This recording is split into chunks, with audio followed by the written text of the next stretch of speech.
DE365, Dead End 365, a place for your daily dose of music content.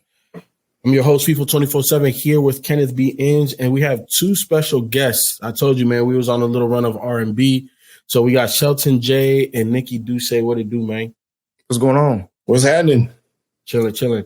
So like I said on the end of the last one, we talked about Four Bats on Dead End Hip Hop, but we didn't necessarily talk about the project in depth like we will today. So the way that we start these joints is with the report card. There's only one feature technically, which is Kanye. So how do you rate Kanye's feature on here? It was trash, honestly. You could have left that out. Okay, so what letter grade? F. Damn. Forgotten. F is forgotten. Yeah.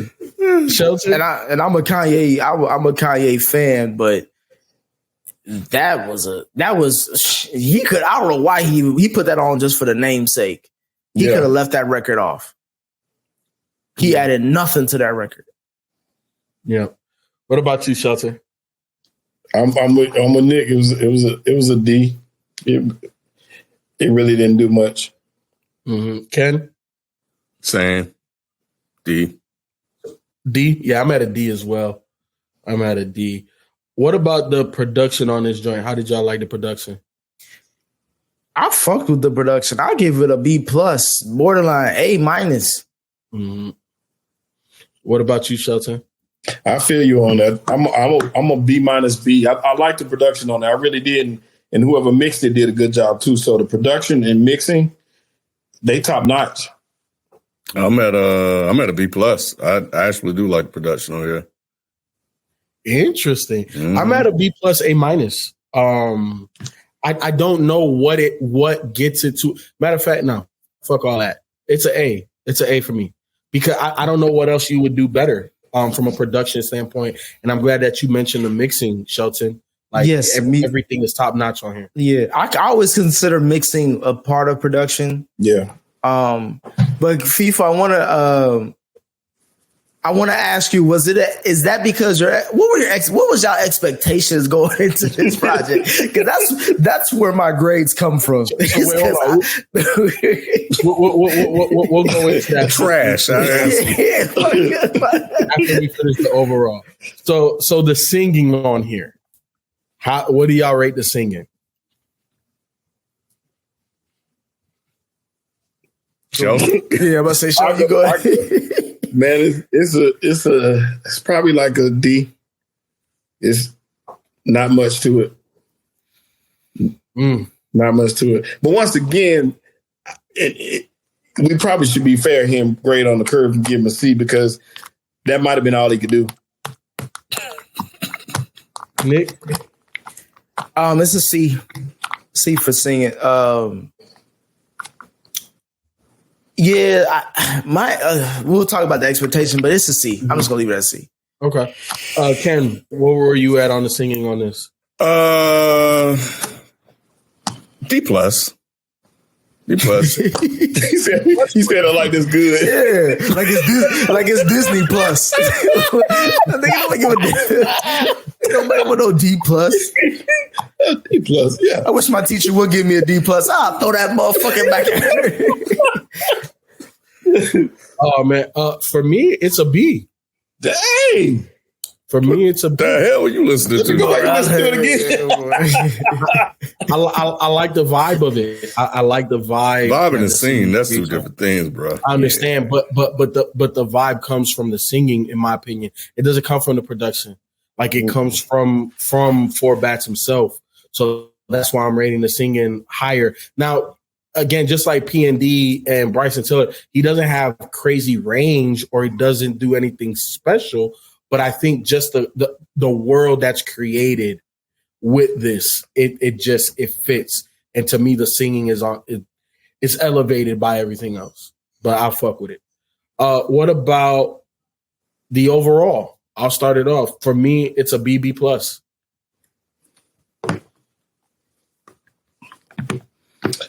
D minus. D.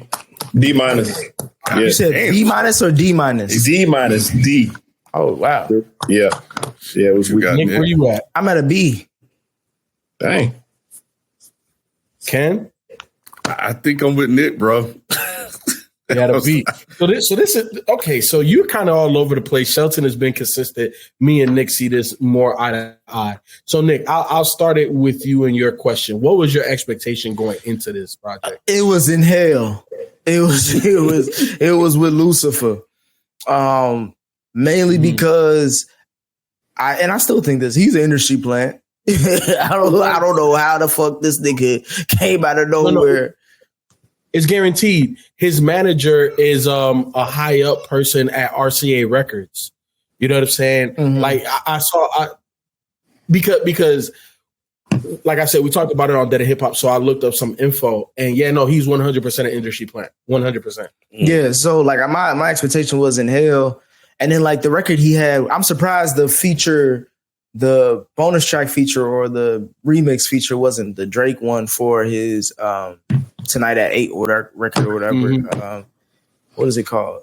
Yeah, Date at 8. Sorry. I think the business got messed up there. Yeah, that's what people are saying. Right now it's Kanye. Yeah, so I had low expectations. So going into it, I'm thinking like the best record is going to be Date at 8. And we'll see the rest. But you know what perked my ears up was the fact that this project was only about 25. It wasn't even 30 minutes. I was like, hey, get me in and out. You ain't gotta tell me twice. He was smart. He was smart as hell with that. Mm-hmm. But then when we got to tracks 4 through 10. Honestly, the second half of this project really perked my especially when we get to track 6. Fucking you, 18 and over. It's specified. Granted, the title's a little whatever, but that's the record. I'm like, oh shit, this nigga, he can make some records. You know what I mean? Nah. You know the one that got me, Nick?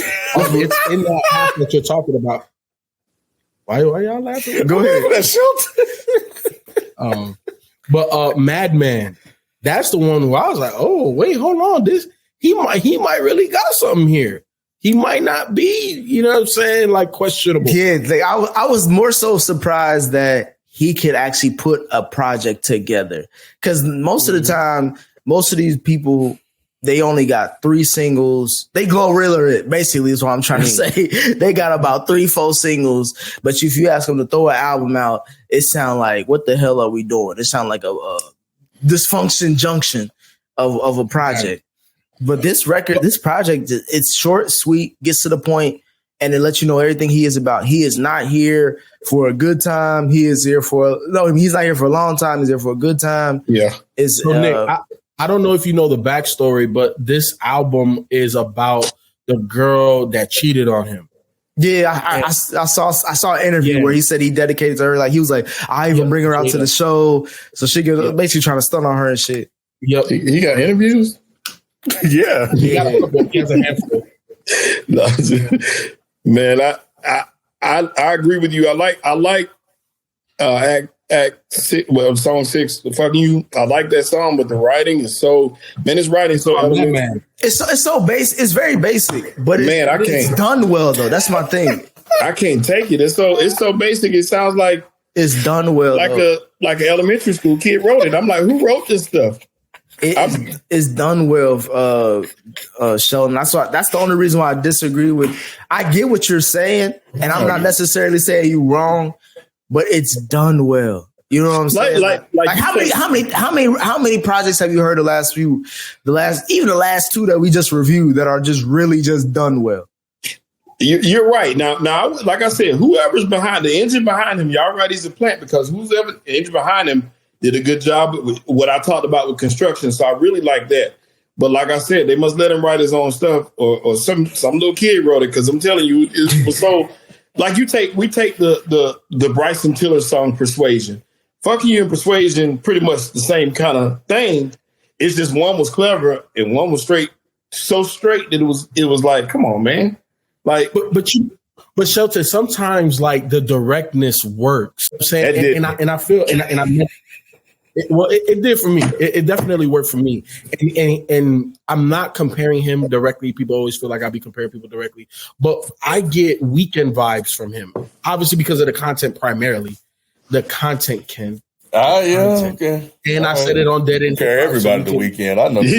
My God, dang, bro. You know anybody else? No, but to me, the Weeknd is the standard. Everybody chasing Weeknd in R&B. Man, this dude everybody chasing Weeknd. Weeknd's the R&B. Yeah, I wouldn't say Weeknd is R&B. He's a pop artist. All right, he crossed over. No, I mean he's been like R&B. He's been like Trilogy was R&B, but by that time we got to that third trilogy, he was on to some other shit. No, he wasn't, bro. He only has one album that's really pop like that. No, I would just heavily disagree. Once we got to Beauty and the Madness, it was pop. That's not pop. Beauty and the Madness is pop. No, it's not. What do you think? Hills? It's more pop than anything else. It is way more pop than R&B. Okay. I Can't Feel My Face is the biggest pop record I've heard in a long time. What are you talking about? We're not even talking Weeknd, but I get those vibes because of the content of the music, and then obviously he's nowhere near the singer Weeknd is. But I feel like they found a pocket just in the midst of everything that's happening that works. So that's the reason why I like it. And it doesn't have to, the writing doesn't have to be complex or that creative if you can hit the mark. And I feel that with Four Bats, he hits the mark. Can you know what this is? This is the hood cisgender version of Frank Ocean. This is basically, if Frank Ocean didn't say what he was saying on Channel Orange, he'd be Four Bats. This is the hood version of Frank Ocean. I was gonna say this ain't the weekend, it's Tuesday afternoon, but bro, I like I said, I like the whole concept.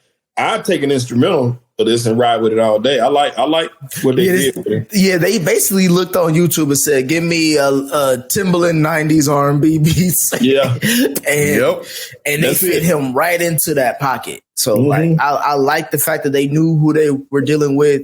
Let's not do anything crazy. Let's not do anything super out there.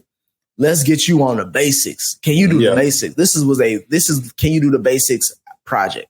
And that was smart. That was really smart. And you're right, Nick. These are all interludes. That's all it is. Because it's so short. It's like This is probably the best he can do.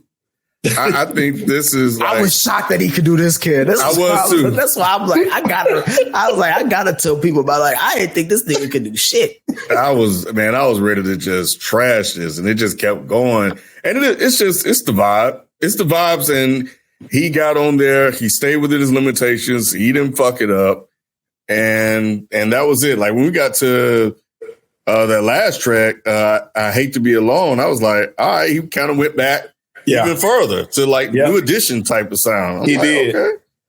He did. Right, look at him. But yeah, there goes another bass. I thought that joint was nice. Sounded like some 90s Link. Yeah. Nick, you probably don't know about Link. But kind of reminded me of that. That was a little trend that went down. So I was like, all right, not bad, bro. I actually like it. I can vibe out to this. Yeah, and I think that's the biggest takeaway from this thing is the vibe that was created on here is really good. And it maximizes what he's able to do. And I was surprised by your overall, Ken. I definitely thought you was going to trash this. But yeah, to me, this is a good product. This is something I'm recommending to people. So would you be recommending this to people? No. Why not? Because this is what do they call the shit that you like but you ain't supposed to like? Guilty pleasure. Guilty pleasure. Yeah. This is that. I wouldn't tell anybody that I like this. If we weren't doing this, I wouldn't. If we didn't have the conversation and we didn't do this, I wouldn't have told anybody that I like this shit. I'm mad that I'm on blast now. But oh shit! What about you, Dick? You recommending this to people? I recommend this to specific baby mamas, but not all of them. So yeah. This is baby mama music. This is definitely baby mama. This is baby. This is me. Like I'm pulling up when your when your boyfriend ain't at home or your husband ain't at home. Music. Yeah. Shelton, you recommending this joint?